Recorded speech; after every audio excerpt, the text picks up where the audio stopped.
So, welcome, everyone from Australia, from British Columbia, from all the other places that you're beaming in from. And my name's Leah Lamb, and today I'm going to be doing an introductory class into the world of sacred storytelling. So, this is a really distinct, different realm of story. It's really working with story as a healing art, story as a way of how humans learn to be human together, how humans learn to live on earth together. And we're really looking at it as really an ancient act of practice. And this is very different than how story is used. Look at the language. We use this language. I'm going to use a story to sell my product, to engage people with my business, to do all these different things, to capture people's imagination. And so we're going to be learning a lot about tuning into language, some of the most ancient teachings that we have that give us clues to understandings, our unique relationship to story, and our place here on the planet because of it. So I'll be guiding us through this journey for a little bit. If you have questions along the way, please add them. I will be asking questions along the way, and those questions are real questions. And when you bring your ideas, your thoughts, it really enriches our collective conversation. So please know that your voice is truly wanted and desired. So here we are. Let's just begin. I like to begin. I know that some of you are off video, but if you can, I want to encourage you to give yourself this whole hour, because I'm going to be asking you some questions that you're going to want to have the presence of mind to answer. And whether or not we end up collaborating in the world together or not, you've come here because of some aspect of relationship to being a creator, being a creative, being a storyteller, and being able to know these answers from the inside out will make you a more potent and powerful communicator, whether it's as a sacred storyteller or a speaker or whatever it is, however you want to use, managing, wrangling, or your young ones. It's like all of this will kind of bring you more into attunement to why you speak what you speak. And so let us begin by just, if you can, place your feet on the floor. And I invite you to close your eyes for a couple of moments. And as you close your eyes, just notice the position of your body. Are you leaning forward? Are you leaning back? Are you kind of scrunched down? And just don't fix it. Don't do what you think is supposed to be all perfect. Just notice how is your body naturally finding itself in a position, and what does that tell you about how you're meeting the world? If you're leaning forward, are you always trying to overextend? If you're leaning back, are you always like not quite ready to engage? If you're slumping down or you're not engaging your core strength. And the beauty of this moment is just to attune to what is that resting place in you. And can you just love that place where you are right now? This is not, we're not playing a game of judgment or right or wrong. We're just noticing. We're beginning to notice this vessel, this instrument that we use to communicate our passion, to communicate our purpose, to communicate our love, and so how this vessel is in its body will affect our capacity to use this highway between the heart and the mind, our voice. Okay. So just noticing. And as you notice, now you might be ready to make a little shift to come into balance. So I invite you to just imagine that your sit bones, are nice and balanced, and that you can really sit on them. I like to imagine a little string at the top of my head, and it just pulls me right up, and like, oh wow, all of a sudden my spine straightens, and my inner, my organs all of a sudden have way more space to do their work. I can be one of those slouchers. And I invite you to take your shoulders and just roll them back a few times. Just roll them back, just to feel what that is, to open your heart. And for some of you, that might feel like, oh, that feels really good. And for some of you, that might be very vulnerable. So it's not about right or wrong, right? We're just in the game of noticing what's happening. And this last one, I invite you to bring your shoulders back and pull your shoulders back and feel that, and then drop them down a little bit. Okay. And what we're doing is we're really connecting our core channel with our heart. And now breathing in from the bottom, breathing in from the earth, as if you could breathe in earth straight up through your sit bones, all the way up through your core channel, all the way up to the top of the head, all the way up to spirit. And if you could exhaling out, releasing all that air straight back down through your core energetic channel and exiting out, giving the energy to earth. So that's just a little bit of a hint of an introduction, catching a scent of what it is to connect with our body, to connect with this vessel as it tells us everything. And as you're here, I invite you to breathe a little bit, just kick in a couple more breaths. I'm going to place your hand on your heart. I really want to invite you to ask yourself, why are you here? If you're here live, if you're listening to the recording, what on earth, convinced you or inspired you to give an hour of your time to this conversation?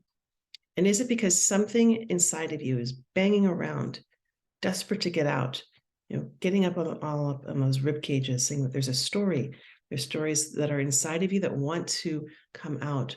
Or is the muse just tapping on your, consciousness and saying, let me speak through you? Are you one of those few ones among us that really feels inspired to carry the old stories forward? So I invite you to get really clear. What is it that you are here for? So that as I speak today, you can be listening for that piece that will inform that and inspire that aspect of you. Okay, so I'm going to give you a quote. We think we tell stories, but stories often tell us. They tell us to love or hate, to see or be seen, and often, too often, stories will saddle us, they will ride us, they will whip us onward, and they will tell us what to do. And we do it without questioning. The task of learning to be free requires learning to hear them, to question them, to pause and hear silence, to name them, and then become a storyteller. I really appreciate this quote. It's by Rebecca Solnit. And I like to start with this quote because it really kind of gets into the journey of a storyteller, of a sacred storyteller. First, you got to know where those stories come from. Then you get to have this aspect of discernment. Is this a story that I want to carry? And then after that kind of deep listening, then we start to actually engage as storytellers. And this to me is one of the most powerfully missed opportunities on the planet, where people, it's like the greatest magician trick. There are a couple of really incredible magician tricks that storytellers do. And one of them is you think that the storyteller's job is to tell. The thing that storytellers do more than speak is they listen. They are listening for what's needed in the world around them. They are listening between the layers of what the story is. They're listening to the field of who there's catching their story. They're in a deep state of listening. And that deep state of listening is what inspires the communion. And that's what storytelling is. It's an act of communion between the teller and the catcher. If more of you had your video on today, I would be in a much more connected state with you because I'd be seeing your bodies, I'd be seeing your facial expressions. And what I would be saying would be deeply in relationship to your response. So it is an act of communion. It's an act of two-way conversation, even if only one person is actively speaking with their voice, because we're always all speaking. We're always all communicating at all times through our energetic bodies. And the storyteller is in relationship to the great big conversation that's happening. So some of the things that I'll just tell you a little bit about me. And well, let's come into this piece, which is a little bit more exciting. So Hawaiians believe that words, look, I think talking about storytelling is more exciting than telling you my story. So that's what I just gave away right there. So that's what happens when you repeat it so many times. So Hawaiians believe that words are so powerful that they can raise enough energy to slow the world or to set it into motion. It's another thing that there is still a culture alive that understands the power of their words, and that their words can actually influence and affect weather patterns, that their words can influence and affect the earth. And yes, you are welcome to come on video, just so you know. Sicilians believe that words poke holes in the universe. I always think about that when my temperature gets a little it gets a little raised, and it's like if I'm getting a little angry, really being careful about what is said, because what is said can never be taken back. You might be able to do repair, but it can't ever be taken back. Australians say that stories of the past must be sung to the present in order for the future to exist. The Maori say the words don't describe a thing, they are the thing. In Japan, there's a word called kotodama, and it means word spirit. And it refers to the energetic spirit that's in the word before it even enters into your thought waves. I always think about this, about the presence of doubt. That doubt is such a powerful energetic, and it could be inserted by just a couple of words. And then there's abracadabra. It is one of a word from ancient Aromatic mysticism. It's one of the oldest words on our planet. I create as I speak. So this just gives us a little bit of guidance on what it is to use language, and that this is a very ancient way of being in relationship to the world around us. And I know that sounds kind of funny, where you're like, well, it's current and it's ancient, but what I'm referring to as ancient is humans' knowledge and knowing that our words are powerful. Because I think a lot of that's been forgotten. I say that every ancient religion agrees that the world was sung, spoken, and chanted into existence. I'm going to say that again because it's kind of mind-blowing when I really think about it, that every ancient religion agrees that the world was sung, spoken, and chanted into existence. This gives us the clues to our unique role on this planet, that with our language, we can actually change the shape and form of matter itself. So what you say and how you say it matters. So I'm going to give you a little bit of my story and how I came to be here with you today, and why I'm so inspired to speak with you about storytelling. I first began to know story as a healer when I was very, very young. I grew up on a farm in Vermont, and I had this very unique opportunity to be thrown out into the wilds and get to know my imagination and get to know, the trees and the forests and the rivers and the fields and all little animals and things along the way. And in that place, I got to develop a relationship with the natural world. I also had an opportunity to develop a relationship with my imagination and deep listening. And soon after, my parents divorced when I was very, very young, and one moved to one state and the other moved to the other. And so I started moving around a lot between the two of them. And I don't know if you've gotten to be the new kid in school, but it's really not much fun. And especially if you're doing it almost every year. And so books became my savior. They became my protector. They became my escape. When it was just too awkward and too weird on the playground, I didn't know anybody, I could always just read a book. They became my companions. And they became my access to a bigger world. And they became my savior when what was going on was more pain than I was willing to really be able to be present with at that age. I began to learn the responsibility of storytelling when I was 16 years old. My best friend at that time committed suicide. And I didn't know how to process that kind of grief. I didn't know what to do. And everyone was just saying, you just go on as normal. And I went to that place that had always been my sanctuary, that place of story. And I wrote a play. I wrote a play trying to make sense of what had happened.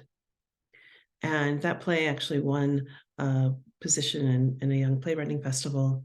I got to experience it on the stage. And what I learned is responsibility of storytelling, that what we put out in the world is what comes back. that we truly do influence the world around us. We influence what happens in people's hearts, what happens in people's minds. And I learned that because as I shared my grief with the world, others came and they brought me their grief. I began to learn the business of storytelling. I was very, very lucky. My parents noticed that I had a gift, in writing and in theater. And when I went to go apply for college and they looked at what I was up to, they said, don't waste your time and our money if all you want to do is study acting in college. Go get yourself into a great acting school. And so I did. I went straight to New York City. I studied with Sandy Meisner at the Neighborhood Playhouse. And I soon learned, through that experience and through working off Broadway, through summer stock, that there were some really amazing things that were happening in that room, that we were creating a kind of energetic magic, that really something happened. We created something, not just on the stage, but with the audience. And I got really curious about what we could do with that. Like we were making something and it was bigger than the play and I could feel it. And I could also feel the second we opened the door, it just went straight out the door. And so I began to walk with this greater question of, well, what are we really doing here? And how can I harness that energy? I soon learned that I was not cut out for the business of theater and that whole world. So I did go to college and I ended up getting to marry my passions. I was very, very lucky. I went to a very unique college and I got to study environmental education through performance and outdoor leadership. So I continued the performance, the dancing, the theater, all that, the writing, and I also got to weave in a really deeper understanding of small group dynamics, experiential learning, and outdoor leadership skills. And in those years of working, I would work on the summers with Youth at Risk in the wilderness, and I began to see the oldest form of storytelling we had, which was sitting around the fire. And in that culture, it's like when you're traveling for 28 days and every night you sit in that, like the channel you watch is the fire channel. And what you're listening to is whoever is speaking. And there's this real culture that would emerge where when people would come to speak in those circles, they had something to say and everyone would listen to them. And I didn't realize how unusual that was until years later, when I would move to San Francisco, where news and information, everyone just wants facts as fast as they can. And storytelling isn't about facts. It's about making meaning. So they take us on these journeys. I started to really learn like this old way of being with story in a very organic way. I did end up taking that greater question, how can we use this energy? And I was walking with this other big question, which was how do we save the earth? I mean, that was really the question. At my age growing up, they told us we had to save the planet. I don't use that language at all anymore, but I was walking with that question because I really love the earth. I love the natural world. But I quickly learned that there's no way that we can save the planet if we can't save ourselves. Now, what I would say is there's no way that we can heal the disconnect between the earth and humans if we can't get to the disconnect within ourselves. And so really my love of the earth brought me closer and closer to what it is to be in a healing state with humans. So that would eventually got a master's degree in social work. I had a real run-in with a life or death situation where I could have lost my voice. And it was a great initiation moment, lots of fear. Cancer was involved. I'd never had that much terror in my life. And it did this thing. It was like this great initiatory moment where it said, life can be very short. Are you actually acting and living on your passion, or are you acting out of fear, out of how you're supposed to be doing life, what life is supposed to be looking like? And that question and that opportunity, that real opportunity of knowing how short life really can be. I got quickly started my first production company. It was called the Performance Initiative. We were all about utilizing the arts for social change because again, how do we engage all that energy that's created in that space together and then funnel it and focus it in a way that it can be harnessed in a really powerful way. Long story short, I ended up working with Al Gore. I ended up producing and hosting the Green Channel at his television network, Current TV, and worked in the UN climate talks and to Paris and produced shows at Copenhagen. And what I got to see there was, this great amount of inspiration, people wanting to do really good work in the world, people really wanting to play their part. And I saw two things that were happening. One is that I thought all I had to do is give people the information to move them the inspiration to activation. No. What I saw, what the data showed me, is that people don't respond to facts and information. We can't metabolize it. That people actually were responding to stories. That's what they were wanting to watch. And I was like, ooh, this gives me like my golden key. There was also something else that I was noticing, which is that I would sit in front of this computer like we are right now, and we'd be writing about the environment. And it was all bad news, death and devastation, horrible, blah, blah, blah. And I would go outside and blue skies, green trees, feeling at peace, feeling at ease. And I'm like, hold on, we are not telling a whole story. And the climate narrative, and just to be really clear, we're in a situation that humans are playing a major role in creating. Okay, so I'm not denying climate change. That's not where I'm going. What I am saying is that as a storyteller, we are telling a very, very dangerous story that creates a system of blame and shame. And what do we know now? We understand so much about how emotions affect our capacity to be creative. And we know a lot about our capacity to be problem solvers. And that when we're in the energy of blame and shame, that shuts down our genius of being humans. So I was like, wow, all these really well-intentioned people, me being one of them, are actually perhaps like really playing a much larger role in being a problem and creating a larger disconnect between Earth and the greater stories that we're telling. So that's a little bit of what brought me here to you today. And what I'll add to this is that the other pieces that ended up moving through was that it became obvious that news and information weren't going to be it, but it did also become really clear that there was a piece that was missing. And that piece that was missing was the technology of story itself.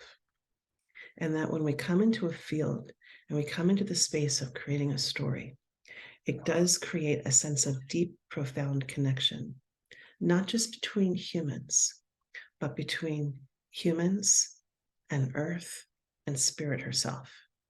And that energy that I was feeling was that alchemy of connection. And so as I continued to move forward, it's like, oh, it's not just about telling stories. It's about creating storytelling experience, creating storytelling ceremonies, connecting ceremony and ritual and transformational healing opportunities. I can't say that anyone's going to come in and have a healing experience because we all do what we do where we go, but what I can say as a storyteller, you have this extraordinary capacity to create a space for people to heal in connection in a group field. So it's a little bit about what brought me to you today. And I want to bring the big question to you is, what is a story? Like, how do we define it? What is a story? And this is a question that I'm asking you, and there's no wrong answer. So if you want to come on video and just say what you think of as a story, if you want to put it in the chat box, that's good. And it just feeds and nourishes our conversation to have a few more perspectives. I can keep talking, but I think it's more fun to have more voices.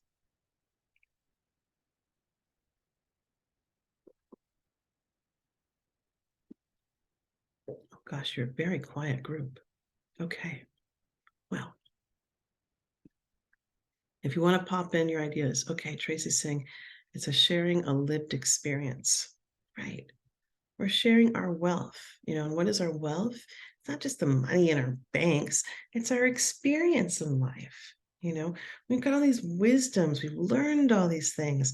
These are real things that can be given away and shared with others, and we get to be part of this evolutionary experience by um, building on each other's life form experiences.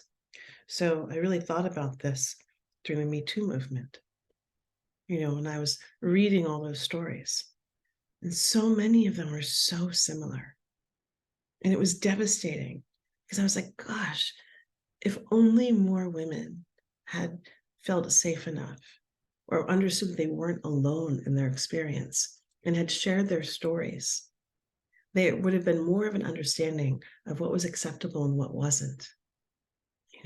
So there's a part of us that needs to trust that somewhere in our collective consciousness we were ready to make a great leap of change. So I want to honor that. And also as a storyteller, it's like, oh gosh, sometimes those most hardest moments, the most moments that create the most amount of pain and suffering, those are almost sometimes the most important, and meaningful to be able to eventually shape into a wisdom story or a teaching story so that people behind you don't have to make the same mistakes. They can go make another form of mistake, they can go continue on, but it really does help the evolutionary. It's like it helps us stand on each other's shoulders. So another way of looking at a story is that we can look at our bodies and know that we often refer to our bodies in relationship with the latest technology. Okay. And so in that way, it is, we can call it an operating system. We often refer to ourselves somewhat as machines these days. And so I'm going to play off that language. And in this operating system, we learn our beliefs, we learn our values, we learn how to live well among each other, we learn what's possible. So now let's keep going around this kind of circle and say, okay, well, what kind of stories did you listen to when you were growing up? What did they teach you about who you were to be in the world and what you should expect and what you shouldn't expect? And these stories that come from television programming, look, it's all in the language. It's great. I can't make this up. It's all in the movies. It was in the stories that were told among your at your dinner table. So all of those things were there, informing your experience in the world. Some of the oldest stories on the planet we called creation myths, creation stories. And a myth is a story that has no owner. I love myths. You'll never know who the author was. Sean Kane says who wrote a beautiful book called Wisdom of the Myth Teller. He says that myths are the earth speaking out loud. And these myths, they were just passed by person to person. They were never caught. They were never captured by one just written word, forced to be owned and enslaved to do the one thing over and over and over again. I love myths because they're wild among us. Now, I live in Topanga Canyon, California, and I was walking through the trees a while back, and I swear to God, the tree said, Leah, stories, operating system, that's disgusting. I mean, they were like, that's so unpoetic. It's garish, it's gross, please. They're a library of the soul. And I was like, oh gosh, you're so right. That's what a story is. It's a library of the soul, because it keeps us in relationships. It's like a story. It's like it can share our human experience, but within the story, there's great capacity to share the soul experience. So as sacred storytellers, we have this very rare opportunity where we can actually see multidimensionally through the world. Okay, we can actually come into a universal experience of the human experience through one story. So even if I'm telling you my story about, how I went through the experience of having cancer, okay, there's a universal theme of initiation that lives in there. There's a universal theme of initiation that lives in there. And so that even as I tell my story of my human self, I'm also telling you the story of my soul journey. And so there's this opportunity also where when you really understand a story, in order to truly understand a story, you have to speak the language of story. I go to France, I learned French. I go to Spain, I learned Spanish. I want to understand story, I have to understand symbols. I have to understand the language of archetypes. I have to understand the language of metaphors. Metaphors is known as the language of spirit. So all of these will give you more keys to understanding. I went and saw a movie the other day. Well, actually, it was a while ago. We saw Wonder Woman, and I saw one story, and my friend saw another story. We were sitting right next to each other, watching the same thing, but we spoke different languages. And so that's the other amazing thing, is that stories, it's like they will never say the same thing to just one person. They will speak very differently to whoever is listening and catching them. That's the other amazing magical thing about a story, is that you can listen to a story on one day and hear one thing, and then you can listen to the exact same story, 3 weeks later, a month later, and hear something completely different, all depending on where you're living in your own consciousness. But coming back to this idea that to truly understand a story, you have to understand the place where it comes from, the culture that it was born out of, what can and can't be spoken, and what its creator is in service to. And when you begin to know the materials from which that story was built from, you'll begin to truly understand the essence and presence of that story and what that story is in service to. So let's kind of come down this path, which is, what is a sacred story? It's a sacred story.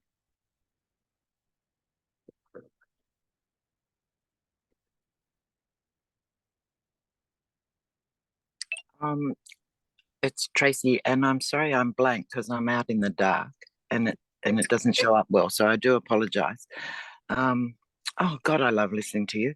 Sacred story is a story, like you said, been handed down, and it's sort of been gathered at the fire by people we don't know.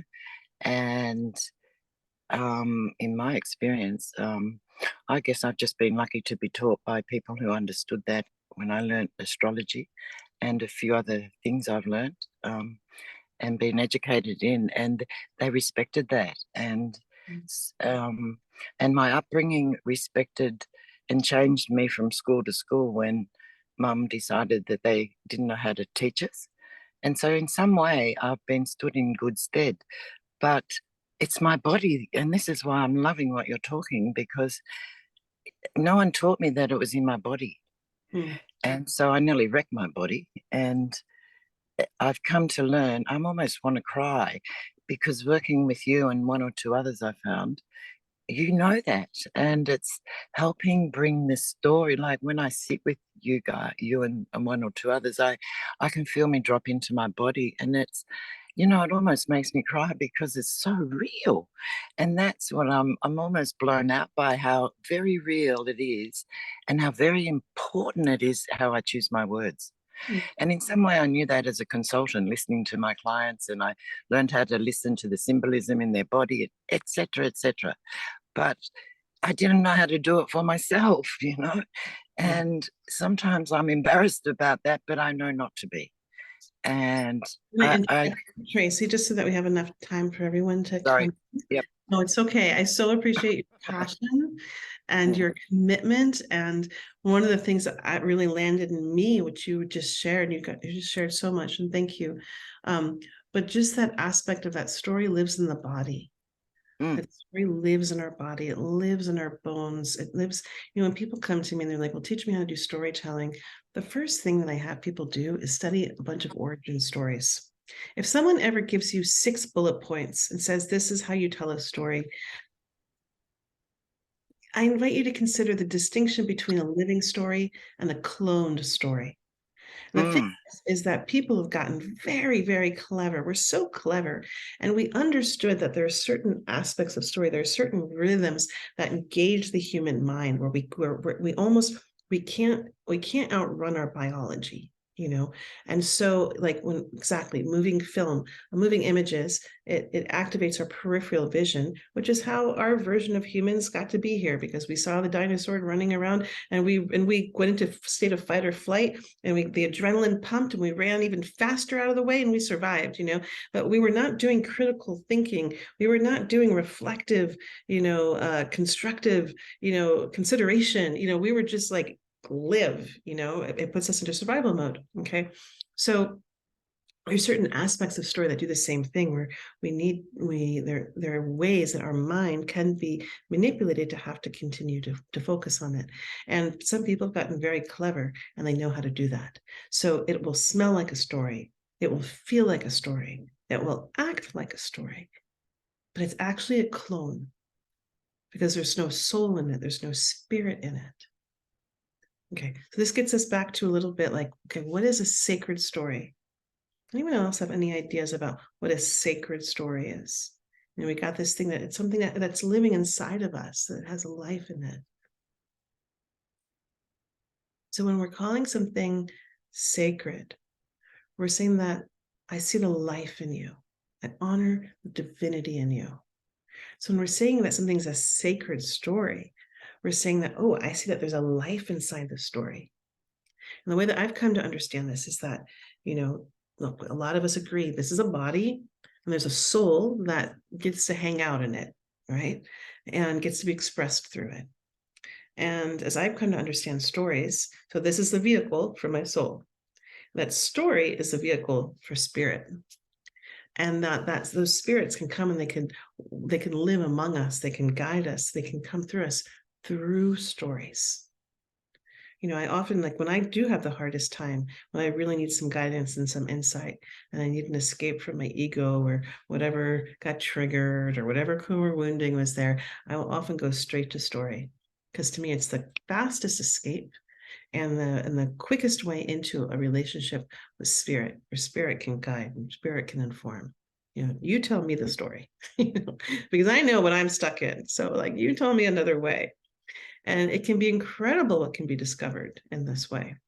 So the sacred story, we know that it has life inside of it, that involves collaboration. What I'm telling, and now look, I can tell you again the story of when I got cancer. It can be a sacred story, because when I come to this place, it's no longer, when I'm coming to the threshold as sacred storyteller, as conscious creator, I'm no longer just telling a story for me. Okay, I've gone on a journey, and I've gone on this journey that says, okay, first I need to be witnessed in whatever upset that happened, then I need to come to a place where I can make sense of the initiation. How am I different from who I was? What did I have to surrender? What did I receive? What was I given in the process? What emerged through me? And that can only be done through the reflective process of telling your story. So if there's nothing else I leave you with at this time, if you've gone through some really hard times, I just can't tell you how important it is to never tell your story the same way twice. Because when you do, you just you're just going along the racetrack, right? You're not getting to emerge into the person who was changed by what happened. And so eventually when we come to this place where it's a giveaway, and I'm going to give you the story, we're giving the story away, because we're at this place where it's not just my story, it's our story. We've all gone through suffering. We've all been initiated by life. We've all had those key moments where we had to make a big choice. And what we can do is this evolutionary expression, where it's like, if I'm a little bit further down the road and I share my story, and I tell you the hints, the breadcrumbs of how I got through, all of a sudden, when you're in the muck of the muck, you can call on that story as if it's like an ingredient in your pocket, in your toolbox of consciousness. And you're like, remember that story? Right, they got through it like this. Okay, maybe I can implement that. I'm not so alone in this moment. So that's a little bit about what a sacred story is. It is a collaboration with earth and spirit as it moves through your body, and it is an opportunity to come into deep communion, and it's a way of being in commitment. It's commitment to others. We could go on and on about zombie stories and how they're out on the take, and so I'll just say quickly, it's like, if you're ever watching a story or a film or a movie, or you're talking to someone, and all of a sudden all the energy starts to go, and you just start to get really tired, or you start to get a little depressed, or you start to feel hopeless, that's a good chance that story is on the take. If you start to feel divisiveness, separateness, fear, it's really good. As a sacred storyteller, you've got some really key tools. Is this a story that is taking life, or is this a story that is giving me life? And sacred stories, they can warn you about the worst things on the planet, but they're still going to guide you through and out. Okay. And they're going to give you specific tools to work with. So these are some of the basic things that happen in the realm of sacred storytelling. And so a sacred story, you'll always know that you're in the presence of one when you feel really good. You feel a little bit more juiced. You feel inspired. You're going to go work out tomorrow. You're going to quit sugar. And yes, why not quit caffeine while you're at it? Because you're being called to be your best self. So that's a little bit of that. Okay. So I want to show you, I'm going to show you a Zen diagram over here in terms of what is the function. If anyone has questions, by all means, please feel free to pop in.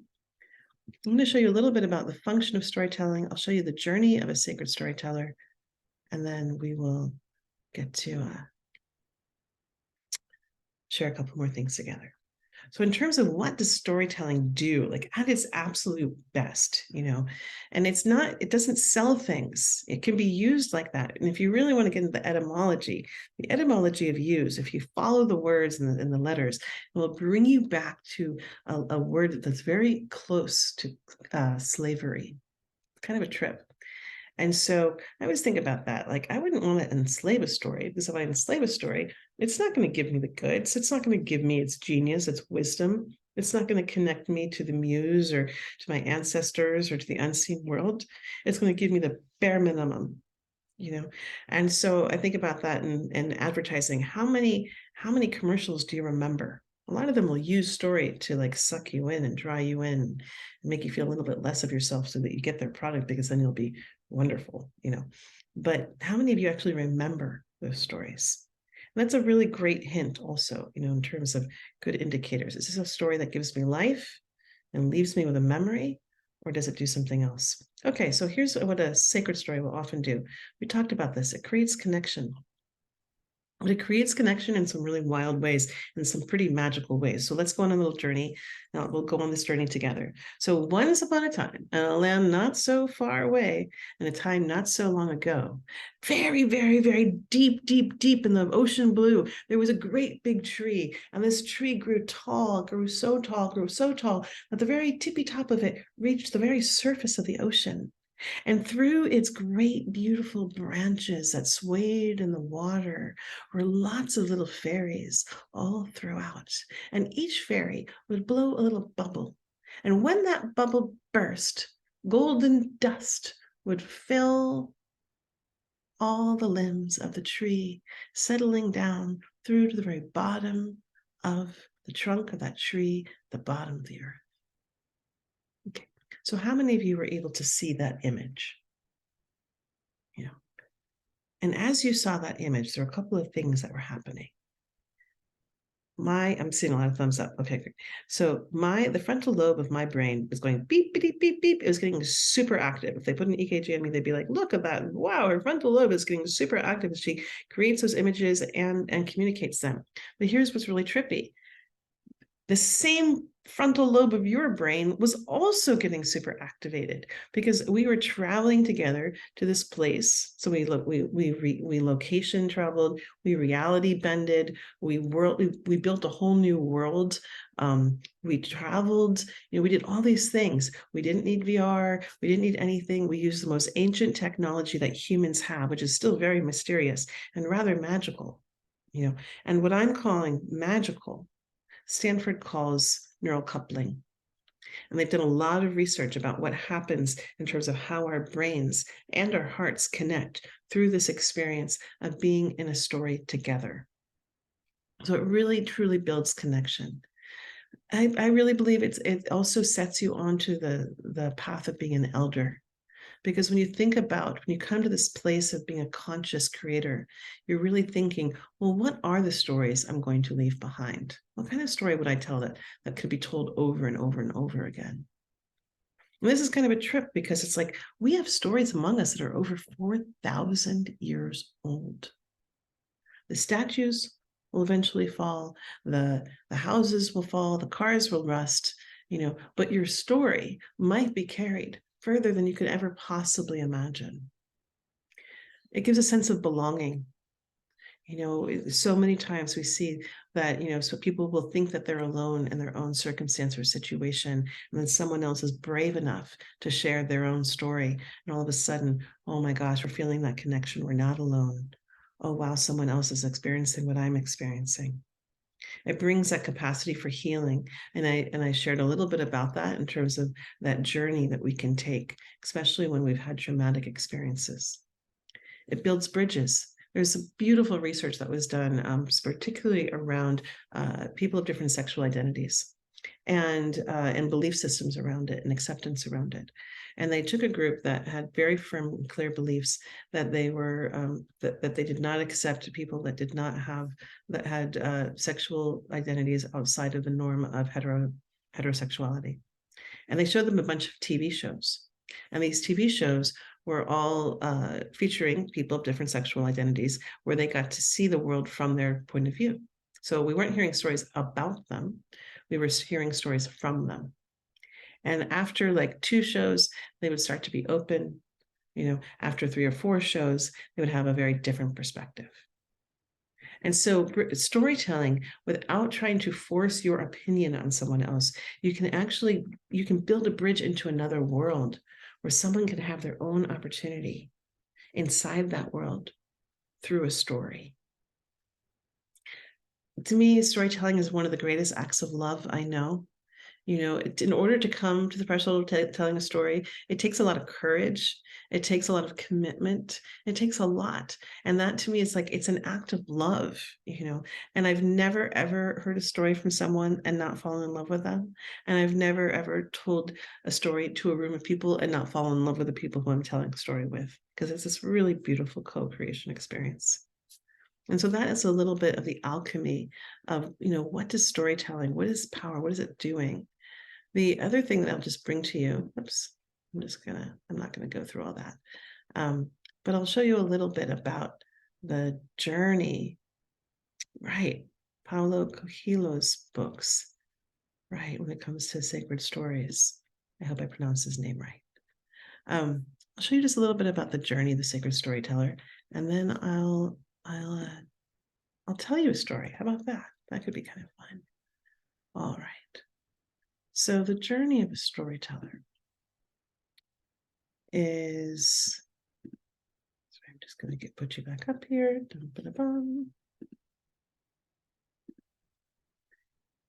There are really key things that I really do believe that happen along the way. First, courting the muse. You get to develop a relationship with the unseen world, where that inspiration comes, where that guidance comes, where you say something and people are like, oh my God, you're brilliant. And you're like, it was just inspiration. The muse came to me. I'm not that clever, but wow. And I sit down with my pen and I open my mind to be inspired, these things that come through. And I feel like I'm the first person that gets to see it and catch it and witness it, And so you have to have a relationship with that creative life force. You have to make space for it in your home and in your mind.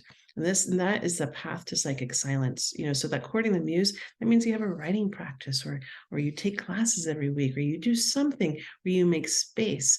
Perhaps you have an altar and you say, yes, creativity, please come live among me. I honor you and I want you in my space.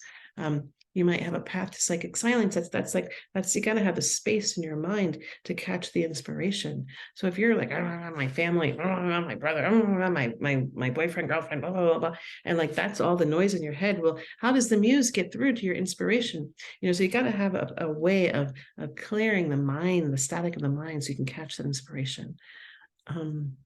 Eventually you're going to have the great opportunity of meeting a barrier or two, and the blocks or barriers. And I love when I come to the place of blocks or barriers, because to me it means it's like I got to the end of the Pac-Man game. I'm gonna age myself.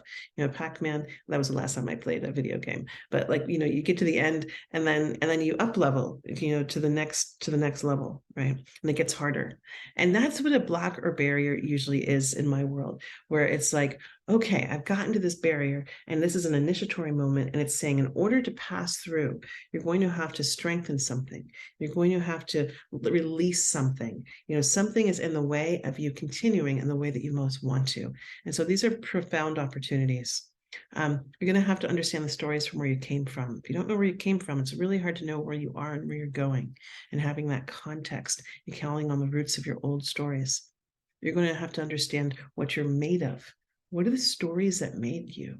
What are you carrying inside of you, consciously and unconsciously? And when you understand those stories, you understand more and more of your perspective in the world. And it gives you more and more opportunities to be discerning about what choices you're making. So it's beautiful. And also, like, what kind of stories do you want to tell and birth into this world? So if you're always complaining, well, world sucks because of this, well, where are you coming from? What stories created you? What stories created that perspective? And is that the foundation that you want to continue to stand on? Or is there another foundation that you want to choose? So at some point, you'll get to explore your storyteller archetype. Who am I as a storyteller? Am I a healer? Am I bringing people together for communion? Am I giving people opportunity for their joy? Am I giving people, am I a watchdog? Am I going to point towards the things that aren't working so that people and shine light on them? Am I someone who's committed to bringing unity? Am I committed to using my voice for the ocean? There's all these things you want to know, like, who are you? What do you give your precious life through your voice? At some point, you're going to have the opportunity to stand in the power of your gift. Stand in the power of your gift. That is a thing. That is a really incredible, amazing opportunity. And when you know your gift, your soul gift, it just amplifies for you. And then it can't help but give it away for every story that you tell. You're going to develop your craft and skill, because that happens. And I have a whole theory on making sure that you have an opportunity to find your own voice first, and then build in that craft and skill. You get to understand your own mythos, like what is not just my human story, but the mythic story of my soul. Because the more I understand that, again, the bigger my story becomes, the bigger my storytelling becomes. Listening for what's needed. We talked a little bit about that, as being a listener. Listeners first. What does your world need right now? When we're in a time of banks collapsing, and all that fear that's going on, what kind of story can you infuse into the room that would help people feel really connected, to feeling really resourced, to understanding what is true prosperity, what is true wealth?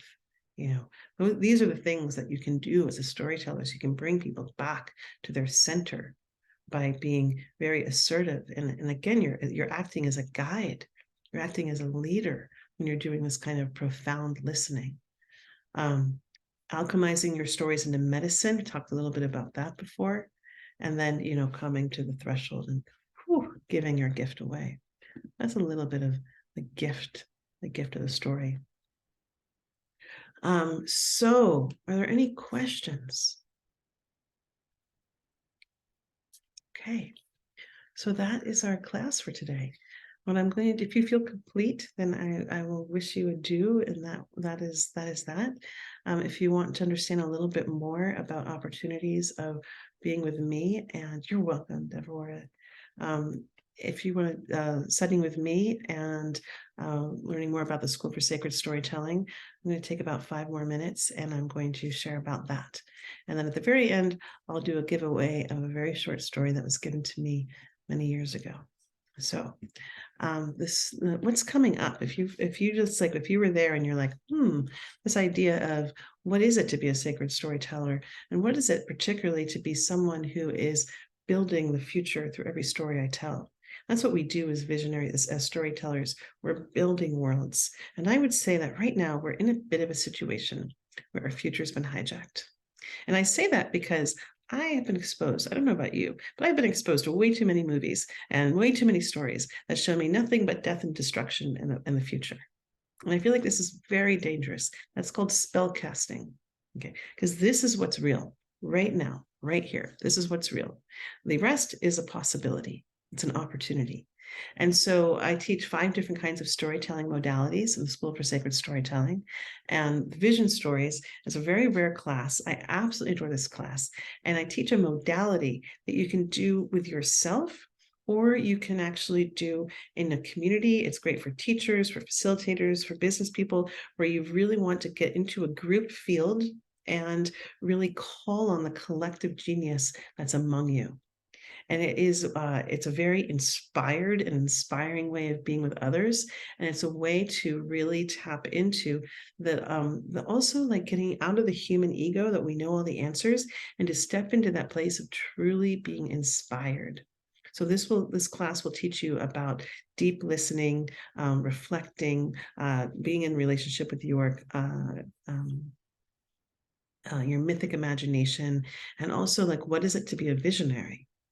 What is it that take the time and build the muscles and the practice to look into the future and receive guidance for a pathway that would bring us to the world that you most want to live in? And how do you plant those seeds and plant those images in people's minds and imaginations? So Vision Stories, it actually begins tomorrow. I am very excited. We have a very kind of an amazing group to be with, which I'm really excited. And I'm going to give you this link so that you have it. Now, that's a 4-week class, and we meet every Tuesday at 11 a.m. Pacific Standard Time for 2 hours. You are also given a bonus group. You get to work with a group outside of class if you want to meet with them. It's a really great thing. You also get a free membership for the School for Sacred Storytelling at the same time, which is pretty darn exciting. And what that means is that you get to come join us for a weekly writing group. You get to be in a monthly reading group. Don't worry, you don't have to read a whole book. We read one chapter according to the month. It's pretty kind of wonderful.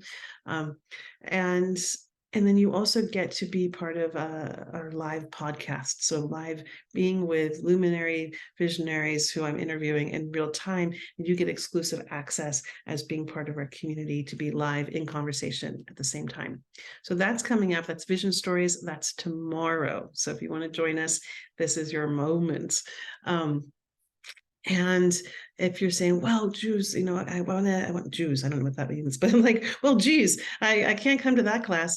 Maybe it's like a 4-week class isn't your thing. Well, you're in very rare luck, because it just so happens that at this very moment, I'm teaching a 1-day class. I only do this a couple times a year. And this class is Myth, Magic, and Medicine. And I'm going to tell you, this class is one of my sweetheart classes. And I call it a sweetheart class because it's the very first class I ever taught. And it's really the foundation for my whole modality of teaching storytelling.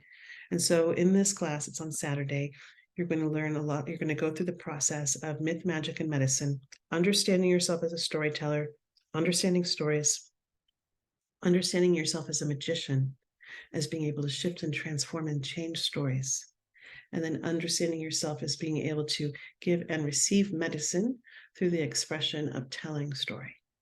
And so that is on the 18th. So if you want to join us. If you just heard me talk about our membership for the School for Sacred Storytelling, and you're like, well, not the class, but I want the writing classes and the reading group and the going to the live, hearing like live speakers, every so often, then you can actually join just our membership program, and that's $33 a month. Okay, so that's what's happening like right now. There's 2 other things that are happening right now. One of them is that we have the Bloom Collective. And this is for people who have gone through classes or at a certain stage in their life where they're like, actually, I'm ready to tell my stories. I'm ready to bring what I'm creating out into the world.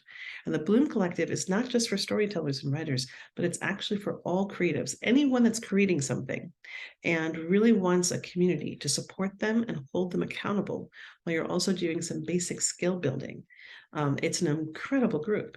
And it was one of the things, I've been a producer. I've produced award-winning public service announcements. I produced huge live, multi media events.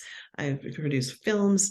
And if there's anything that I know about what it takes to get something done, is having a group that's got your back, that holds you accountable to your vision and your dreams, really helps catapult the energy. It means that you're not having to do it all yourself. You're actually having to be able to call on the energy of other people's support. And so I really want to offer this to you. And this was really like one of the most, again, passionate things that I could imagine. I don't know what there it is. Sorry. So this is the Bloom Collective. And in this, we bring in one guest mentor a month to teach us some hardcore skills. And then we also meet with a group that will hold you accountable. And really, you'll get to grow with and will really has your back and will really bring support to you. So if you're someone that needs a little wind beneath your wings, that's there. And the last thing they'll tell you, so many options. I will say these are the last 2 classes. These are the last 3 classes that I'm teaching for a while. I will not be teaching online for a while as I am going more and more into in-person work again. The School for Sacred Storytelling will continue with other different teachers, but if you're wanting to learn with me, these are the last classes I'll be teaching online for a while. And I'll be doing a live retreat, and that's where I'm doing much more work these days. And I'm doing a live rites of passage retreat for women going to Crete. And we've just started meeting, and we have room for a couple more. And this is for women who are saying, wow, I'm at a rites of passage moment in my life. I really need support in making change. I'm ready to let go of some things in the past. I'm ready to step fully into the archetype of my choosing, of my becoming, completely consciously. And I want to call on the ancient technology of initiation and rites of passage. And every ancient culture had this. You know, everyone got to go through this, and it really supported people and really strengthening themselves, finding their core resilience, finding their true gifts. And that aspect has been missed in so many different ways in our modern day culture. So if this is something of interest to you, you can email me at info@lealam, and I'll give you that information. We leave in May for a 10-day journey in Crete. Okay, that's that. One last thing I'll offer you is that I do work with people one-on-one. So I think I have 1 spot left in my coaching schedule for one-on-one. I call it storytelling priestessing. Okay, so here's your story. This story was given to me by a woman who I'd met a long time ago at a women's retreat. And she told me this thing. She said, I'm going to give you a story. I don't have her name, and I wish I had her name. I don't. But her story continues to live through me.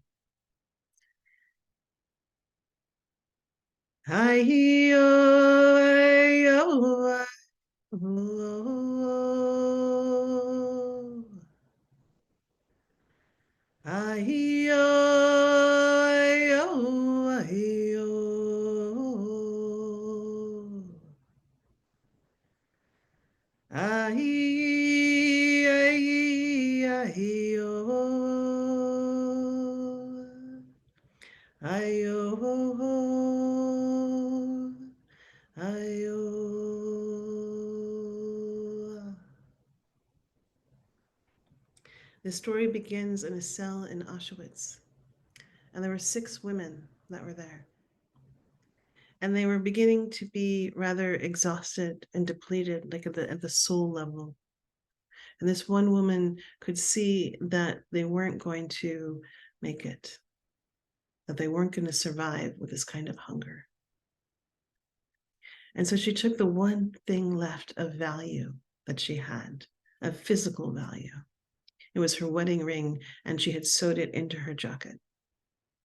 And she took that and she went to the guard. And she said, can you take this ring, and can you bring back 6 eggs in exchange? 1 egg for each of them. And he said he could. And he went off.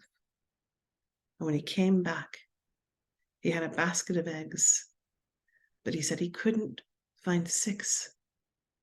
He could only find 4. And she looked at those eggs. And she looked at the woman among her. And she couldn't imagine how she could possibly choose who among them was going to eat and who among them wasn't. And then it occurred to her. It occurred to her that she had something much else and much bigger to give to them. And so she separated out the yolks from the white plasma of those eggs. And that day, those women, they gave each other facials. and she gave them their humanity back. She realized that she had something far greater than food, that she had something to feed their souls.